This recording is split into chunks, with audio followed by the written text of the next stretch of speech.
Assalamualaikum warahmatullahi wabarakatuh. Kami dari kelompok 3 yang beranggotakan Saya Galih Dinadi Saputra. Saya Febrian Kesenji Putra. Saya Ferdinand Yogi Pratama. saya Vero Adilia Fernanda. Saya Gita Soberi. Saya Bukit Berita Putra. Saya Febrian Kesenji. Kita akan wawancara tentang kepedulian umat muslim terhadap jenazah. Langsung nol ya Pak. Tentang yang pertama, apakah maksud dari meletakkan jenazah di tempat yang tinggi diselimuti kain panjang dan dikasih lentera atau penerangan di atas kepalanya? Ya, terkait dengan pertanyaan kenapa setiap kali orang meninggal dunia itu sebelum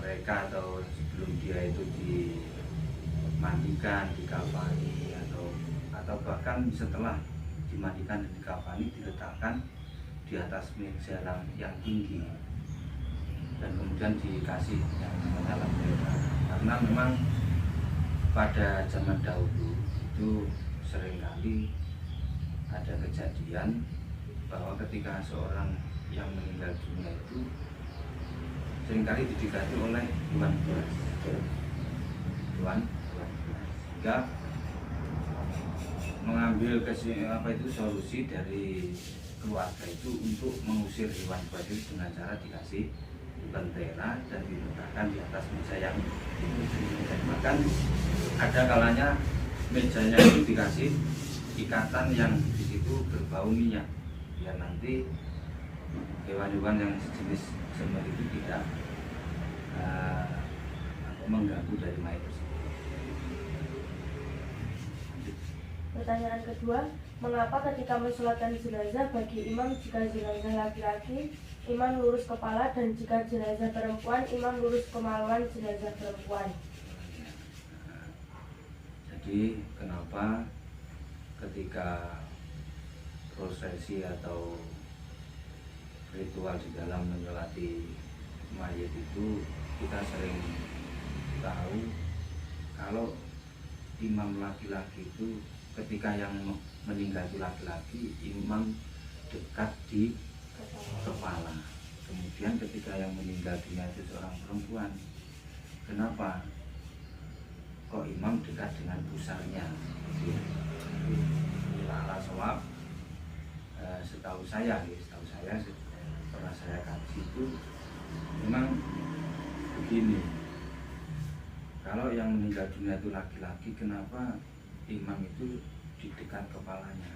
Karena tafaulan bahwa anak dawuh ar-rijalu qawwamuna 'alan nisa, bahwa seorang laki-laki ini adalah pemimpin dari perempuan, artinya lebih daripada perempuan, sehingga untuk menyikapi hal yang demikian itu memang sebenarnya itba Rasulullah, dimana pada saat itu Rasulullah mensolati orang-orang yang meninggal di antara para sahabat dan tabi'in dan lain sebagainya, itu dunia seperti itu.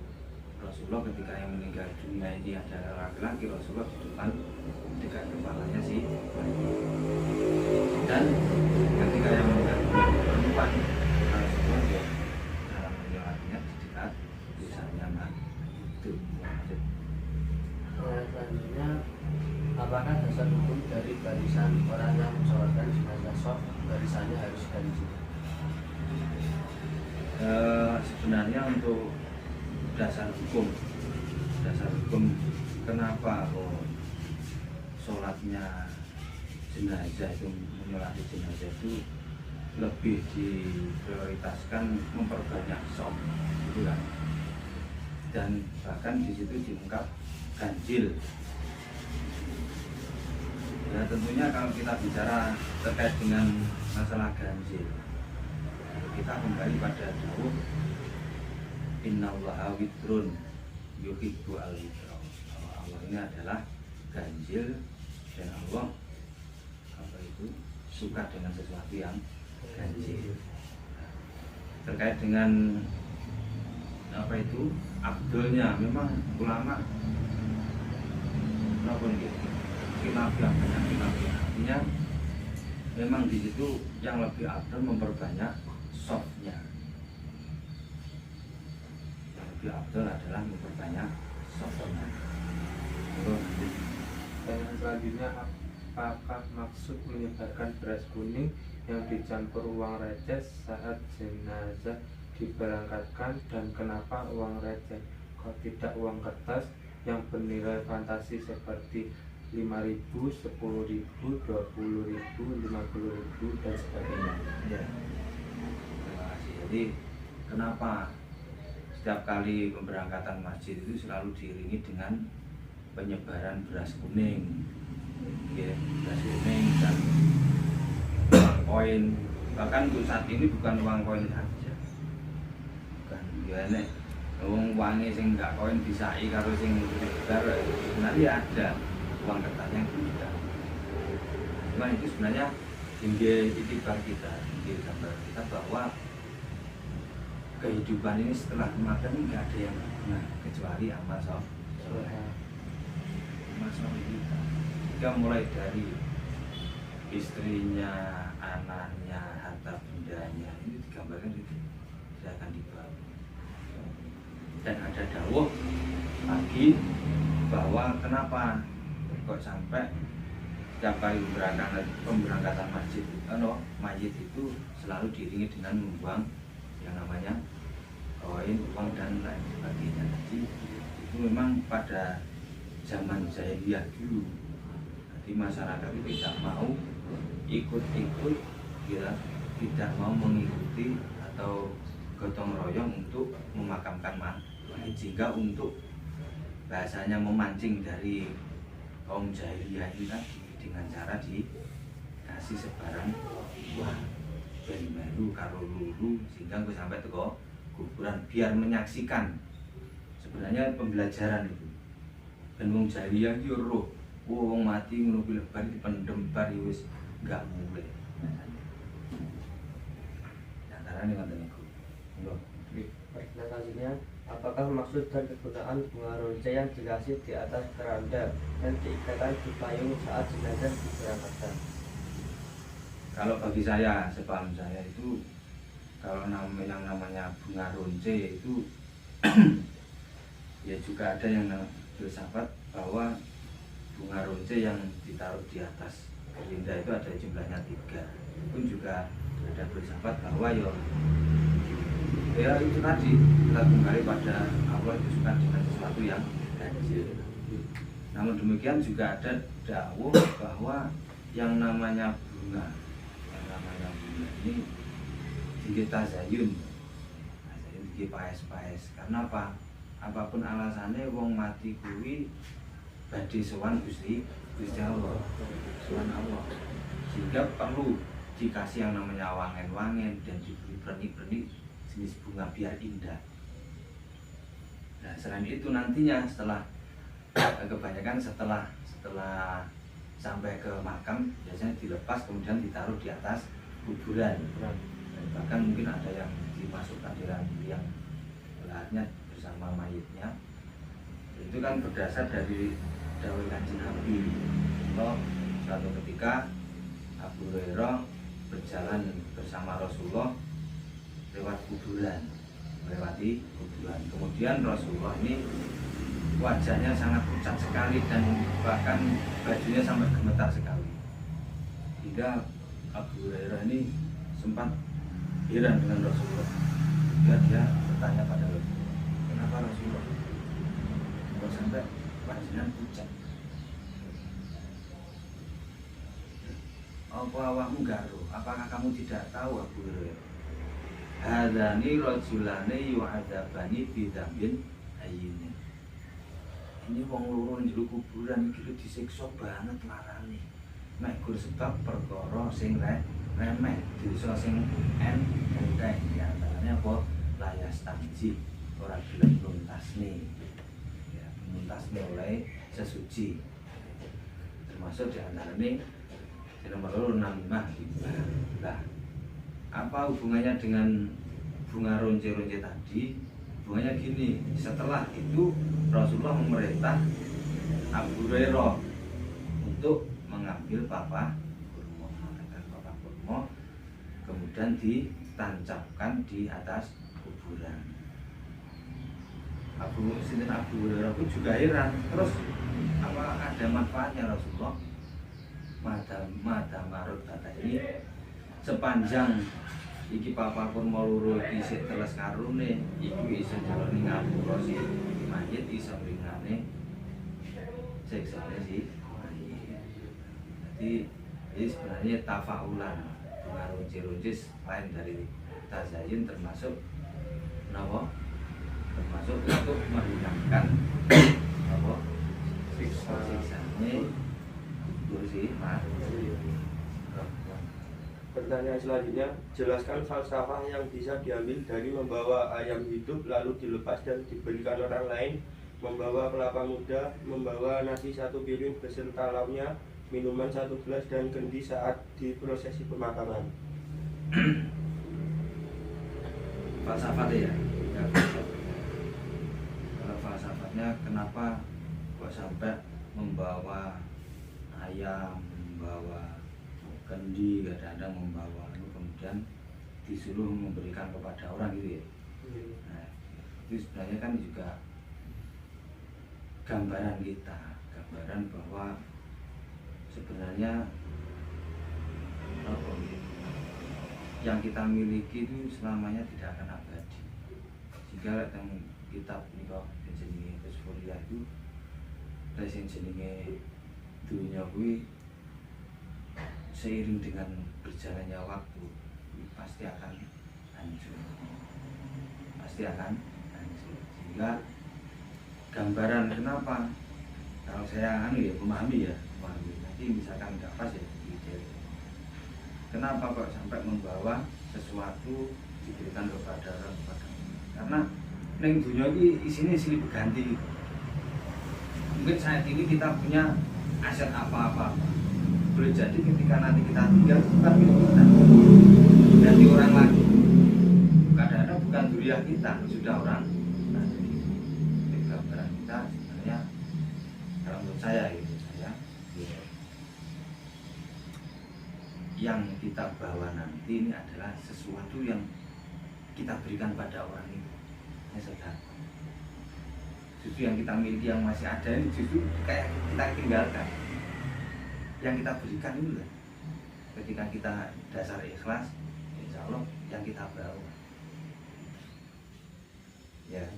Nah, itu pertanyaan selanjutnya, mengapa ketika dikuburkan wajah jenazah selalu dihadapkan ke arah kiblat dan diganjal dengan pengganjal potongan dari batu bata? Batu bara.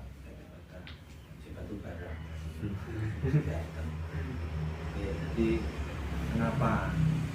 Memang itu ada memang harus ada bentuk kewajiban bahwa mayit itu harus dihadapkan ke kiblat. Oke, kiblat. Jadi mulane kono enek diganjel bata, oleh wong Jawa ngarani gelu. Gelu jumlahe 1 sampai nang dhuwur, nang boyek terus nang sikil.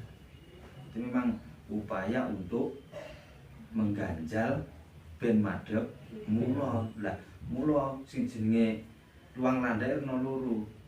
Ana ruang landak sing mlebu, bisa mlebu parake ngulon nika, nggih ta. Ana kalane sing langsung mudhun, nggih ta. Nah, masalahnya kadang-kala sing jenenge penggalian kadang-kadang yo ora pas ngono kae. Hingga perlu sing jenenge pengganjalan bareng. Ya, sebenarnya kalau menurut filsafat-filsafat ya banyak sekali maksud dari gelu itu juga gelu tim nopo no enten gitu, tambah kayak krom gitu. Wajib memang untuk menghadap kiblat itu memang diharuskan. Iya. Sebelum pulang dari kuburan biasanya bertakziah, mengambil tanah kubur 3 kali dan dilemparkan pada gundukan tanah di perkuburan sambil berdoa. Apakah maksud itu semua dan bacaan apa yang baca saat melempar tanah tersebut? Kalau setahu saya terkait dengan ketika sudah selesai dimakamkan, dari orang yang menguburkan itu sebelum pulang menaburkan tanah 3 kali. Itu sebenarnya artinya kita dari tanah kembali ke tanah, kita dari tanah berawal pulang dari ke tanah. dawuhnya Allah yang mengatakan bahwa kita itu berasal dari tanah, Pulang ke tanah. gitu, kembali ke tanah, kemudian dibangkitkan dari tanah. Sehingga ketika menafikan itu yang dibaca itu setahu saya itu ya enak sing anu bismillahi wala milati rasulullah, bismillahi wala milati rasulullah, bismillahi wala milati rasulullah. Enak semua. Enten sing Minha khalaqnakum ya wa fiha nu'idukum wa minha nukhrijukum. begitu pakai sih. Selanjutnya, apakah yang dimaksud dengan selamatan bujang ungkur-ungkur setelah jenazah dikuburkan? Selamatan bujang ungkur-ungkur itu sebenarnya itu bahasa anu ya, ungkur itu bahasa Jawa. Wis mungkur, sudah selesai. Artinya tanggung jawab kita sebagai umat muslim, sebagai umat muslim itu adalah fardu kifayah, diantaranya adalah termasuk memandikan, mengafani, menyolati, memakamkan. Ini kan sudah selesai. Tinggal dengan selesai ini kita mengadakan sodakoan atau untuk kedua selesai prosesi pemakaman dan lain sebagainya. Mengadakan di sini bujeng ungkur. Wong Jawa sing ngarani mayite wis mungkur, wis ning kuburan. Istilahnya ungkur. Selanjutnya, mengapa dan apa maksudnya kebiasaan saat jenazah akan diberangkatkan? Biasanya keluarga mayit disuruh berjalan menerobos di bawah keranda. Ya, itu bentuk Pamitan. Intinya. bentuk ucapan selamat jalan. Krono mayite wis ra iso salaman. Bocah salaman wis dagep kok kaya dibuntel. Ngene. Wis dibuntel apa salaman piye kan. Jadi bentuk apa itu ucapan kita assalamualaikum atau ucapan kita selamat jalan. Oke. Dan itu dengan cara dengan cara menerobos itu bentuk ucapan kita selamat jalan. Pertanyaan selanjutnya, apakah dasar hukum diadakannya zikir tidak dan selamatan 3 hari, 7 hari, 40 hari, 100 hari, pedak 1, pedak 2, 1000 hari, dan selamatan mengeling-eling? Dasar hukumnya memang ada, itu jelas ada. Artinya gini, ada dawuh yang mengatakan, saya lupa hadisnya. Itu ketika kita itu ingin masuk surganya Allah itu harus ada tebusan. Ada tebusan. Bagi Allah enak jenis zikir bidah. Zikir bidah. Itu ada memang ada dasarnya. Mula bidah itu ada napa? Bidah. Zikir bidah kubro karo bidah sughra. Ana sing lafate qulhuwallahu ahad, ana kalane lafate la ilaha illallah. Memang ada dasarnya. Jadi diwacane padha karo dhewe semua tebusane. Ya. Tebusane ya. Ini sampean pengen mlebu ning napa nika? Jati 4 lek sampean ora nebus karcise apa iso mlebu kan. Benar ngomong. Sehingga gambaran kita ketika kita ingin masuk surga, dhewe ngrewangi termasuk krana-krana wis ra iso maca, sing maca ya sing iso maca. Sapa ya termasuk zuriyae to wong-wong sing bahagia.